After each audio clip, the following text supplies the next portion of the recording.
நான் ஏதாவது ஒரு மிஸ்டேக் பண்ணிட்டேன்னா, அதுக்கு சம்மந்தமே இல்லாத ஒரு விஷயத்த தள்ளி வச்சுருவேன். ஏன்னா, அப்ப தான் நான் அந்த மிஸ்டேக் பண்ண மாட்டேனா. எனக்கு நானே வச்சுன்னுக்கிற பிரின்சிபல்ஸ் இது.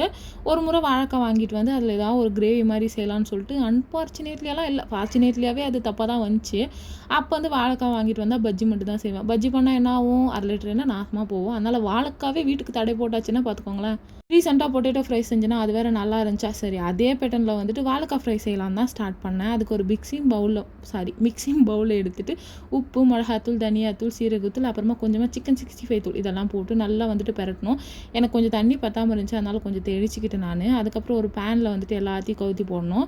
எனக்கு இது ரொம்ப நேரம் ஆன மாரி இருந்துச்சு. அதனால ஒரு வாணல் எடுத்து திருப்பி எண்ணெய் போட்டு நம்ம பேன்ல போட்டதெல்லாம் எடுத்து திருப்பி உள்ள போட்டு ஒரு 15 நிமிஷம் கிளறி விட்டேன்.